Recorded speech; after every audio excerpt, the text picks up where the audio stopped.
Action, on peut y aller. On est un peu dans l'ambiance d'un polar, mais d'un faux polar dans ce nouveau roman de Carino Bucciarelli. J'ai envie de dire, accusé, Carino Bucciarelli, C, l'initiale C, vous êtes accusé d'avoir commis un très bon livre où différentes thématiques s'entrecroisent.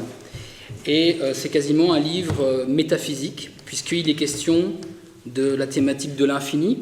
Donc évidemment, il y a le titre, le symbole de l'infini, de liberté, d'interrogation sur le dualisme bourreau-victime, la question du temps, qui est évidemment indissociablement lié à celui de l'infini, des visages, des masses anonymes, de l'identité, parce que ce personnage ne sait plus effectivement qui il est. Évidemment, comme c'est un personnage qui sort de prison, la question de la rédemption. Et enfin, aussi, les vertus de la lecture et de la culture et du pouvoir que les livres peuvent avoir sur un être humain. Et toutes ces thématiques s'entrecroisent et s'entrelacent dans chaque chapitre. Alors tout d'abord, je vais parler du titre et un peu de l'interprétation que j'en fais, et puis je te demanderai si tu es d'accord avec l'interprétation. Alors évidemment, tout l'exercice difficile, c'est de ne pas divulgacher, comme on dit, l'intrigue, mais aussi de vous donner l'envie de lire, de teaser, comme on dit. Alors le symbole de l'infini, donc il y a déjà cette étymologie du symbole, symbolon, c'était ce tesson qui était cassé en deux, coupé en deux entre deux contractants, qu'il fallait relier. Et puis Aristote parle aussi du fait que ça nous relie en fait à l'invisible, et le diabolos veut nous détourner du symbolos, de ce qui nous relie à l'invisible. Et l'infini, alors effectivement, par-ci par-là, ton personnage s'interroge sur ce qu'est l'infini. Alors pourquoi ? Alors je ne vais pas trop en dire, mais il y a une histoire de tatouage à un moment donné. N'en disons pas trop. N'en disons pas trop, mais il a le tatouage, le symbole donc de l'infini qui est tatoué. Et donc je voulais un petit peu... alors à un moment donné, oui, je vais quand même lire une page qui m'a beaucoup amusé parce que j'aime la philosophie, et tu parles du paradoxe de Zénon et de la question de Achille et de la tortue, à la page 83. Si tu laisses un peu d'avance à une tortue dans une course, même si tu es l'athlète le plus rapide au monde, il te faudrait une infinité de temps pour la rattraper. Tu devrais parcourir la moitié de la distance qui te sépare d'elle, ensuite la moitié de la distance restante, et ensuite encore la moitié de la distance restante, et ainsi de suite jusqu'à l'infini. Tu ne la rattraperas donc jamais. C'est un peu une mise en abîme du livre. Ce personnage cherche à rattraper qui il est, le crime qu'il a commis, etc. etc. Alors, est-ce que tu peux nous en dire davantage sur l'interprétation du titre, comment le titre t'est venu, ce qui t'est venu à la fin ? Oui. Et en fait, on reproche souvent aux personnes qui publient leur premier roman d'avoir tout mis dans un livre. C'est un reproche, et c'est vrai que c'est réel. Lors d'un premier roman, c'est-à-dire l'auteur est chargé d'une telle dose de lecture, de propos à dire, qu'il a tendance à trop en faire. C'est peut-être un piège que j'ai évité. Et finalement, avec un peu de maturité, j'ai pu faire ça dans mon dernier roman. Pouvoir mettre tout ce que j'avais en tête. Et forcément, je veux dire, comme j'ai un certain parcours, j'ai peut-être pu éviter l'accumulation. Et donc, ce n'était pas tellement conscient quand j'ai démarré ce livre, mais au fur et à mesure, j'ai mélangé la lecture, l'interrogation, mon amour des sciences, les problèmes d'identité, les problèmes culturels, les problèmes de rapport aux autres. J'ai mis tout ça dans un livre relativement court, sans même me rendre compte. C'est une fois qu'il a été achevé que je me suis dit, ah ben oui, le fameux écueil que le romancier novice doit éviter, je ne l'ai pas évité. Alors voilà, mais je l'ai fait avec toute ma maturité. Donc finalement, le symbole de l'infini, mais il s'est imposé au cours de l'écriture. Quand j'ai eu cette trouvaille de ce détail, évidemment, où se retrouve le symbole. sur le personnage, je laisse découvrir ceux qui n'ont pas encore lu le livre. Parce qu'il y a un deuxième symbole, mais pourquoi ne pas avoir choisi ce symbole-là? Ah, ça, je le laisse au lecteur. Ce voilà, deuxième symbole, je ne le dévoile pas. Voilà, c'est ça, c'est pour ça que je ne le dévoile pas. Oui, et alors, les futurs lecteurs comprendront tout du premier symbole. Le deuxième, j'attends vos retours. J'attends vos retours, d'accord? Nous en reparlerons. Et il faut savoir aussi que je m'intéresse en tant qu'amateur aux sciences. Je suis, disons, fortement intéressé par l'astronomie et les sciences physiques en général, je veux dire sans avoir pu approfondir. Et donc j'ai mis tout cela avec mes problèmes culturels, mes problèmes identitaires, mes problèmes de rapport aux autres, de rapport à la littérature, de rapport les problèmes sociaux, rapport aux couches sociales, etc., que j'ai pu emmagasiner par couche. Tous ces thèmes-là, mais je ne m'en suis rendu compte qu'à la fin, et moi-même, j'en reviens difficilement. Voilà. Donc oui, il y a toutes ces lectures qui percolent. On a parlé de la tour de Babel tout à l'heure. Il y a de l'intertexte avec la bibliothèque de Babel dans la nouvelle de Borges, que tu évoques sans le citer, page 94. D'ailleurs, tu dis pourquoi ai-je pris soin de m'abstenir de lire le nom de l'auteur? Donc c'est le personnage principal qui parle. Le premier livre, je l'ai dit, était dépourvu des pages d'entrée, arrachées par vandalisme ou à dessein. De nombreuses fois, le nom de l'auteur apparaissait dans une préface ou une référence, comme s'il était indispensable de rappeler sans arrêt qui est responsable de quoi. Mais mon esprit bien organisé avait pris l'habitude d'effacer mentalement chaque nom. Je pense d'ailleurs à un livre où l'on décrivait la bibliothèque infinie dont les étages s'étiraient sans limite dans l'espace. On n'y trouvait pas deux livres identiques. Et à propos de cette nouvelle, Borges disait « Le désordre apparent se répétant constituerait un ordre, l'ordre. Ma solitude se console à cet élégant espoir. » Alors voilà, donc c'est un petit peu c'est la question que je voulais te poser. Effectivement, en quoi toutes ces lectures t'ont révélé à toi-même, c'est à dessein que je ne parle pas de ton parcours, pour que tu accouches de ton identité, que tu puisses faire une sorte de maïeutique. Hein. Et d'ailleurs, tu dis, donc ton personnage dit à la page 115, finalement, l'enfermement, parce que c'est ça la question de s'émanciper de soi dans les murs carcéraux, hein, l'enfermement durant toutes ces années m'a privé de l'idée d'un mode de vie. Je parle d'un mode de vie que l'on souhaite, comme toutes les personnes en liberté le font, car toute personne en liberté a des souhaits, des aspirations, des projets. Durant mon enfermement, j'ai visité des pays et des villes à travers des livres et j'ai vécu une nouvelle phase de mon existence en me fondant dans d'autres pensées. J'avais l'impression que rien ne me manquait alors que je n'avais rien. Enfermé, alors j'aime beaucoup cette phrase, on apprend à ne plus rien désirer. Les livres m'ont suffi. Oui, je dois dire qu'il y a une part d'autobiographie. Donc, je suis vraiment un écrivain de fiction. Hein. J'invente complètement. En général, je ne relate jamais des faits que j'ai vécus, mais les personnages, parfois, peuvent me ressembler. Et je dois dire que j'ai vécu cet enfermement dans les livres. Je viens d'un milieu, je veux dire, que chacun connaît, hein, donc le milieu, je veux dire, typiquement ouvrier de l'immigration, où le livre n'existe tout simplement pas. Non pas qu'on le rejette, mais on n'en a tout simplement pas besoin. J'ai rencontré là des gens absolument merveilleux qui ont vécu très bien sans ça. Donc je ne crois pas que le livre soit indispensable, mais il m'a été à moi indispensable. Et j'ai parlé de ma passion pour l'astronomie, qui a été la première passion culturelle.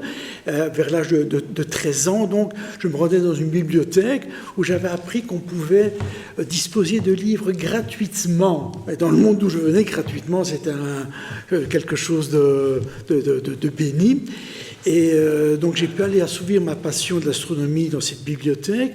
Et quand cette passion s'est un peu éteinte 2-3 ans après, j'avais gardé le goût de cet endroit et le goût de manipuler des livres. Et j'en suis venu à la littérature, mais en total autodidacte. Donc je me suis construit seul dans un monde où les livres, je veux dire, personne n'avait besoin de livres dans mon entourage. Et comme ce prisonnier, je ne me suis pas posé la question de savoir. pourquoi tous ces livres existaient. J'aurais dû me dire, mais s'il existe, il y a des abonnés à cette bibliothèque, ben c'est forcément qu'il y a d'autres personnes intéressées par les livres. Mais je ne me suis même pas posé cette question. J'ai gardé cette passion, je ramenais des livres chez moi. J'étais le seul, je crois, dans ce milieu-là, à aimer les livres. Et il n'y avait aucune opposition entre ma passion des livres et le reste de la société où je me sentais très bien, d'ailleurs, hein, comme jeune adolescent. Et donc, c'est ça qui me rapproche de ce prisonnier. Ce prisonnier est isolé avec des livres. Je l'étais moi-même, en totale liberté, en totale connaissance de cause.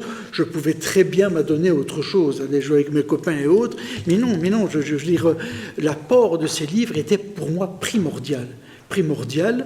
Et tout simplement, j'aurais pu me poser la question, pourquoi moi et pas les autres? Je crois que ça aurait été peut-être salvateur à ce moment-là.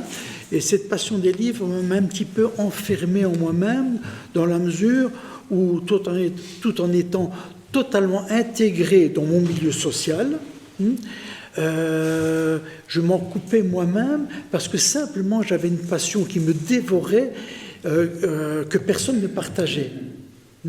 Donc voilà, et donc ce prisonnier, mais moi c'est une des choses dont je me suis rendu compte à la fin du livre. Ce prisonnier était un peu à l'image de mon parcours vis-à-vis des livres. Bon, ce qui lui arrive par après, bon, c'est tout autre chose. Et heureusement, je n'ai pas vécu ça. Bon, voilà. Et puis, bon, aussi, j'ai toujours été amateur de paradoxes. Hein. Le fameux paradoxe, je veux dire, du Crétois. Hein. Ouais. Le Crétois qui dit « je suis un menteur ». Donc, c'est impossible. Un menteur ne peut pas dire qu'il ment, parce que, bon, forcément, etc., sont des choses... Donc, c'est le premier paradoxe fondateur. Et je veux dire, ce prisonnier est pris, lui, dans certains paradoxes de vie, et notamment vis-à-vis des personnages, vis-à-vis de l'anonymat. Et tous ces visages qui se ressemblent, oui, la conductrice, la psychologue, qui sont la mère, qui sont les autres. Et il est vrai que dans un sens, j'ai vécu cela tout d'abord par rapport à mon nom. La problématique des noms, des prénoms revient sans arrêt dans mes livres. Hein. Simplement parce que je l'ai vécu, donc je ne me suis jamais reconnu dans le prénom qu'on m'a donné ou dans le nom de famille que j'ai reçu. J'aurais pu prendre un pseudonyme, mais ça n'aurait été que rajouter une couche au problème d'identité que je vivais. Donc j'ai préféré garder mon nom, qui n'est pas le mien, en fin de compte. J'ai jamais su d'où venait ce nom et ce prénom, et j'ai préféré garder parce que c'était déjà un pseudonyme, quoi. Mais et alors, moi je pensais à la phrase de Pascal pendant le livre, je suis effrayé par le silence éternel de ces espaces infinis. Oui. Et alors, en même temps, on est dans un univers dont on ne sait absolument pas dater l'époque, ni le lieu. Moi, j'avais des ambiances un peu à la Paul Delvaux, des peintures. À un moment donné, les deux personnages sortent nus. Et tout le monde, donc ils vont déjeuner à l'hôtel et tout le monde semble, personne ne s'en émeut, ça semble tout à fait normal. Il y a le rapport à la statue, je ne vais pas en dire trop, mais je pense à des peintures de Magritte aussi. Il y a toute cette ambiance et tout un style avec une écriture très fluide et très précise. Hein. J'emprunte la passerelle faite de caillebotis métalliques. Mes pas y produisent un bruit profond, long. À travers le treillis épais, je peux voir, loin sous moi, les miroitements sombres du canal. La lumière des rares réverbères se reflète sur la surface mouvante de l'onde. J'ai l'impression de marcher dans des cieux obscurs, inhospitaliers. Je pensais que ces cieux. Et on est vraiment dans un film étrange. Alors je ne dis pas surréaliste, parce que ce mot est complètement... vraiment, limite, il faut le bannir. Ce sont les 100 ans du surréalisme, parce que tout est surréaliste aujourd'hui. Mais donc c'est pour ça que je parlais plutôt de ces ambiances qui rejoignent un peu tous ces paradoxes. Et donc, comment est-ce que un certain type de cinéma, de peinture, a une influence sur ton écriture? a sans conteste une des grandes influences, c'est David Lynch. Ah ben voilà. Oui, mais forcément, faut dire... Lost Highway. Oui. Lost Highway, Mulholland Drive. Oui, là, je me suis totalement retrouvé dans les films de David Lynch, et d'une façon générale dans toute la littérature décalée. Mais s'il faut prendre une référence cinématographique, c'est bien celle-là. Et il est vrai que, comme on le voit dans ces films, mais nos vies sont bien étranges. Nos vies sont bien étranges. Je veux dire, on s'habitue, forcément, on a tous nos troubles à la fin de l'enfance, début de l'adolescence, des problèmes de situation de soi par rapport aux autres. Et on finit par s'habituer, on finit par apprendre certaines méthodes, certaines méthodologies pour simplement vivre avec les autres. Mais en fin de compte, on n'en a jamais l'explication. Qui sommes-nous, qui sont les autres, je crois.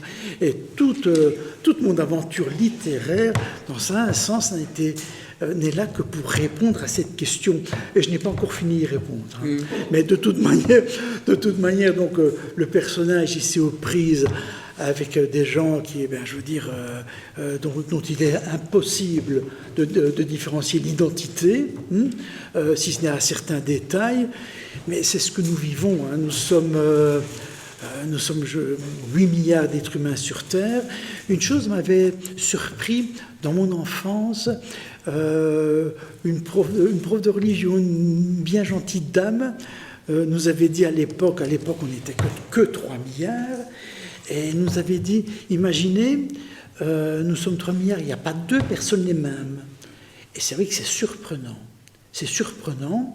Nous sommes 8 milliards, mais on n'a jamais rencontré 2 fois la même personne. 2 fois la même personne, mais c'est absolument troublant. Même les vrais jumeaux ont des petits traits de différence dans leur physique et dans leur personnalité. Il y a deux jumeaux, d'ailleurs, Olivier et Olivier. Oui, voilà, le même prénom pour 2 jumeaux, et ils ne sont pas les mêmes. Oui. Ils ne sont pas les mêmes. Et dans un sens, nous sommes tous pareils. Nous sommes tous pareils, les mêmes pulsions, les mêmes rejets, pour des choses différentes. Mais nous sommes attirés par certaines choses, tous des choses différentes, nous rejetons d'autres choses, mais nous avons tous les mêmes comportements. Et c'est tout de même troublant. Et je dois dire que, heureusement, à un moment donné, à la fin de l'adolescence, on arrête de se poser des questions parce que ça serait impossible. Oui, c'est ça. Et ça nous permet de vivre, voilà. Et j'ai voulu inconsciemment remettre tout ça en jeu dans ce livre. Oui, parce que c'est vrai que finalement, c'est quoi la liberté? Est-ce que c'est marcher par hasard dans ses propres pas? Est-ce qu'on ressent mieux la liberté quand on a un cadre, on dit, j'avais écrit, il n'y a pas de jardin sans clôture. Et alors c'est vrai, tu t'interroges tous ces paradoxes. Tu parlais du fait qu'on est tous finalement semblables tout en étant différents. C'est le fameux aphorisme de Héraclite, on ne se baigne jamais 2 fois dans le même fleuve. Et il y a tout ça qui percole et qui ne nous emmène pas dans un roman à thèse aussi. C'est toujours le piège à éviter, parce qu'on est vraiment saisi par l'intrigue. On a envie de savoir ce qui est arrivé à ce personnage qui sort de prison, qui rencontre 1 femme, 2 femmes, 3 femmes qui ont toujours l'air d'être la même, et en même temps on se demande qui est cette femme. L'interrogation sur la finitude dans un monde infini. Il y a le film Un jour sans fin. Ici, à un moment donné, on est dans une nuit sans fin. Où il roule. Alors c'est vrai que je pensais à Lynch, on roule, on ne sait pas vers où, ce rapport à la voiture, les phares dans la nuit. Les films sont des phares dans la nuit. Je pensais à Truffaut. Enfin, je trouve que tout ça, toutes ces références qui sont là, qui sont diffusées dans le texte, construisent très très bien ce roman. Et voilà, donc je voulais un petit peu savoir comment tu avais travaillé pour justement faire en sorte que toutes ces thématiques se rejoignent, tout en gardant en ligne où tu voulais aller avec ce personnage. En fait, on bouge tout le temps et on a l'impression d'être dans un huis clos. En fait, voilà. Mais il faut savoir que j'écris d'instinct, je ne construis rien.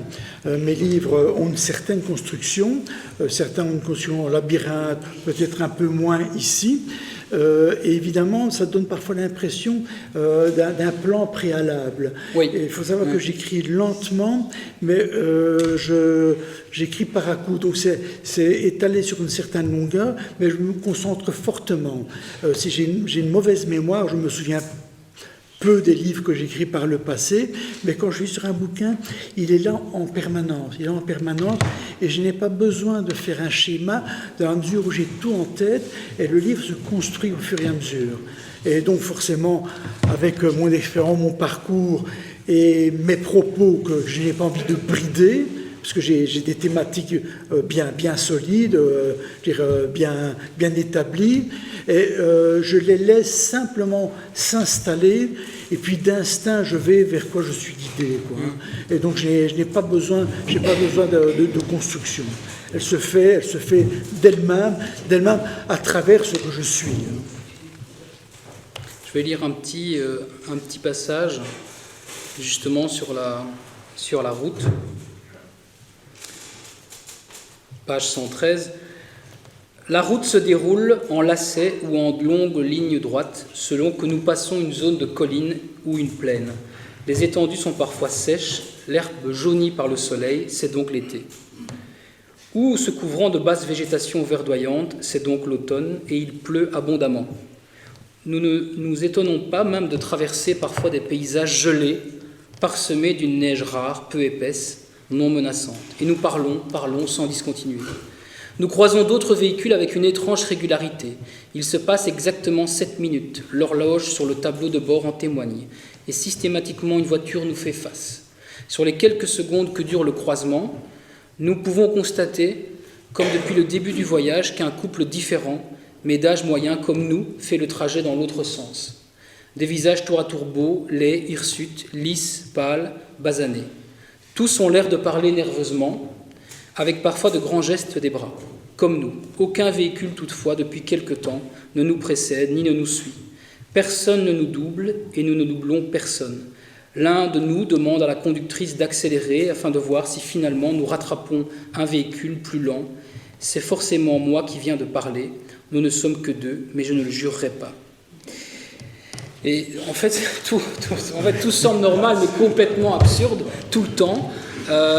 Et alors, c'est vrai, tous ces personnages, comme des automates comme ça dans la rue, qui sont dans une espèce de conformisme, et donc, c'est vraiment une vision que tu as comme ça de la vie, sans que ce soit, parce que ce n'est jamais vraiment cynique en fait, ou c'est un cynisme qui n'est pas méchant, qui est léger, qui est comme ça à brûle-pourpoint, qui est au bord du cynisme. Oui, mais là je parle de moi-même. Je vous ai expliqué du problème. Enfin, c'est pas un problème, c'est tout simplement une aventure personnelle d'être né dans un milieu qui vous aime profondément et qui ne vous comprend pas. Et donc forcément, vous avez parfois l'impression d'être un automate. On vous apprend des règles, et puis vous comprenez que si vous respectez ces règles, je veux dire, votre intégration à une société que vous ne comprenez pas fonctionne. Et puis de temps en temps, ces règles, vous les brisez. Ça m'est arrivé dans ma jeunesse de faire des choses... je veux dire un peu incongru, tout simplement, parce que j'avais envie de casser les règles qu'on voulait m'imposer. Je veux dire par expérience, pour voir ce que ça allait provoquer. Et dans un sens, oui, ça provoquait. Et donc je me dis, si je me mets hors des règles, mais je veux dire, je brusque des gens qui sont dans mon entourage, qui me donnent tant, et qui attendent des choses de moi. Et forcément, alors, on se dit, mais est-ce que ça vaut la peine de vivre comme ça? Donc, je vis comme un automate pour recevoir quelque chose. Je dirais, forcément, est-ce que les autres ne vivent pas la même chose? Et je me suis rendu compte que certaines personnes vivent cela, vivent cette relation étrange avec l'entourage, et puis d'autres pas. Donc voilà, donc il y a chez moi une part de conformisme appris, et puis une part aussi de révolte totalement intellectuelle qui n'a jamais été accomplie, parce que je n'avais pas besoin. On a besoin de se révolter contre quelque chose de coercitif, quelque chose qu'on vous impose, je veux dire, contre votre gré, ce qui n'a jamais été mon cas, puisque je vis dans un milieu où les enfants étaient rois, etc. Et donc, je n'avais pas besoin de contrer quelque chose. Mais d'un autre côté, j'avais envie de bousculer, je dis, mais vous ne savez même pas qui je suis. Et effectivement, ils ne savaient pas qui j'étais. Et pour eux, ça ne posait pas de problème. Alors, il fallait que je rentre dans ce moule, puisque je suis quelqu'un de sociable, je veux dire, j'aimais la vie, j'aimais tout mon entourage. Et donc, je me comportais comme une sorte de marionnette dans tout ce monde que j'apprenais à vivre. Bon, tout ça s'est équilibré vers l'âge de 14-15 ans, où j'ai appris à vivre. Je me suis dit, ben voilà, j'ai maintenant un certain parcours, j'ai appris certaines choses, je peux me libérer d'autres choses. Et puis je me suis rendu compte qu'il y avait d'autres combats qui m'attendaient, qui étaient encore plus rudes, que c'était des combats d'arriver dans le monde adulte. C'était bien encore pire. Tu parles de ton milieu, et il y a le personnage de la mère qui est quand même très important ici. Tu pourrais en dire un petit peu plus? Oui, la mère ici, c'est pas du tout autobiographique. C'est un personnage de totale fiction que j'ai créé pour le personnage du roman. Donc ça ne correspond pas du tout à une mère, soit à la mienne, soit à une maman typique que j'aurais côtoyée. C'est vraiment un personnage de pure fiction que j'ai inventé. Et je dois dire que j'ai parfois cette tendance à créer des personnages qui sont le contraire des personnages que j'ai rencontrés. Parce que simplement, tous ces gens que j'aimais, que j'avais envie de bousculer, parce que simplement ils ne me connaissaient pas, j'ai parfois envie de les trahir en construisant autre chose. Un personnage à qui je pourrais vraiment reprocher quelque chose. Et cette maman ici, cette mère du personnage, bon, forcément, elle a quelque chose d'ambigu, et je l'ai écrit comme ça parce qu'elle est ambiguë et qu'elle ne correspondait pas à l'image que j'avais d'une vraie mère. Et alors, je trouve que ce que j'ai beaucoup aimé aussi, c'est qu'il y a tous ces échos au niveau des symboliques, mais aussi par exemple ce gardien de prison, cette relation étrange. Et puis tu dis, j'avais l'impression de traverser l'intestin fait de briques d'un long et interminable serpent. Et puis à un moment donné, plus tard, tu parles du serpent Ouroboros, vous voyez, ce serpent qui se mord la queue. Et donc moi j'ai beaucoup aimé cette ambiance, cette écriture très simple, très ligne claire. Je pensais à Simenon, et puis alors évidemment tu cites un peu d'autres références. On a parlé de Borges, mais il y a aussi Dostoïevski, il y a aussi Kafka, le procès, la question de la rédemption. Qu'est-ce que tu peux nous dire sur cette thématique de la rédemption? Parce que finalement, c'est une thématique aujourd'hui qui est assez d'actualité, c'est-à-dire la question du procès, le procès médiatique, le procès donc dans les tribunaux. Est-ce que c'est une société aujourd'hui, puisque c'est quand même, au départ, c'est un procès, c'est quelqu'un qui sort de prison, qui doit se reconstruire dans la société, dans cette société avec tous ces gens qui sont uniformisés, contre lesquels le personnage un peu se révolte. Tu parlais de la révolte contre le conformisme. Voilà, comment abordes-tu, est-ce que cette thématique de la rédemption, de la réinsertion dans la société était quelque chose qui te travaillait particulièrement quand tu as écrit ce roman? Je dirais oui, parce que c'est une chose qui n'est pas réglée. Voilà, qui n'est pas réglée. Qui n'est pas réglée, et je dois dire qui est loin d'être réglée pour nous. Et pour le monde qui nous entoure, on va vers un monde complètement incompréhensible. Voilà. Alors, je te proposerais peut-être qu'on en reste là. Oui, nous allons clôturer. Oui, nous allons clôturer. Et je renvoie simplement ceux qui le veulent à ce livre. Donc, édité chez Héméo, l'éditeur qui est présent. On peut applaudir Gérard. Et bien sûr,